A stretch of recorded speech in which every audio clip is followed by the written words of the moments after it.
1 ঘন্টা আগে নিউজ, পরিমণির বিরুদ্ধে গৃহকর্মী নির্যাতনের অভিযোগ, যা বলেছে পুলিশ, পুলিশ যা বলছে।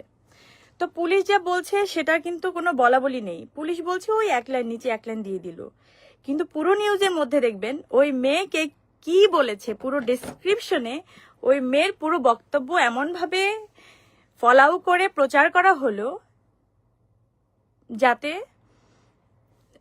যেমনভাবে আমি একদম দোষী সাব্যস্ত হয়েই গেছি। তো এই মিডিয়া ট্রায়াল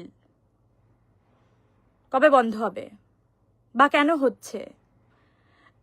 আমি যখন জেলে গেলাম, যখন আমাকে একটা মিথ্যা অভিযোগে আমাকে অ্যারেস্ট করা হলো, তখনও যেভাবে 1 মাস ধরে 7 দিন রিমান্ড আর 20 দিন জেল, তো রিমান্ডের কথা বাদই দিলাম, সেটা কি হচ্ছে আপনারা সবাই জানেন। এই 27 দিন ধরে অন্য কোনো নিউজের কি কোনো বালাই ছিল? অন্য কোনো নিউজের কোনো কাটতে ছিল না, শুধু আমার এই নিউজটা।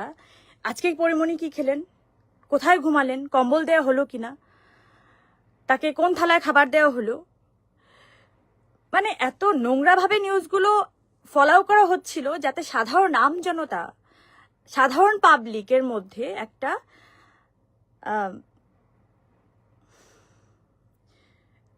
ইন্টারেস্ট ফিল হয় যে আচ্ছা কি করছে একটু দেখি, একটু নাটকীয় ব্যাপার। তো এটা আসলে তো ধরেন এটা তো আমার লাইফ, নিজের লাইফ। তো একটা লাইফ তো আসলে নাটক হতে পারে না, একটা সিনেমা হতে পারে না, একটা রিলের জীবনযাপন হতে পারে না। তো আমি তো 10টা মানুষের মতো একটা মানুষ। তো যেটা আইনি প্রক্রিয়ায় উনি এখনো কিন্তু আমি এই এতক্ষণ ধরে লাইভ করলাম, এখন অবধি কিন্তু কোনো অভিযোগের বিরুদ্ধে কোনো কথা বলিনি যে এটা উনি রং বলেছেন, এটা রাইট বলেছেন, আমি কিন্তু কিছুই বলিনি, এখন অবধি বলিনি।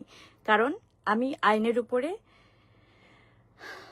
আস্থাটা রাখতে চাই বা আস্থা রেখে এসেছি।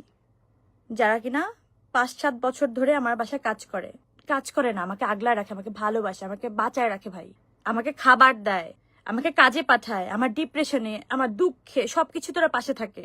তো যাকে স্টাফ বলবেন, গৃহকর্মী বলবেন, বা জীবনের ওই মানুষটাকে বলবেন, ওই মানুষটার হিসেবে প্রাধান্য দিবেন, তাকে একটু হিসাব করে বললেন, দিন হিসাব করে বললেন। এত সহজ না কেউ কারো জীবনে এসে কারো জীবন নিয়ে নেয়া।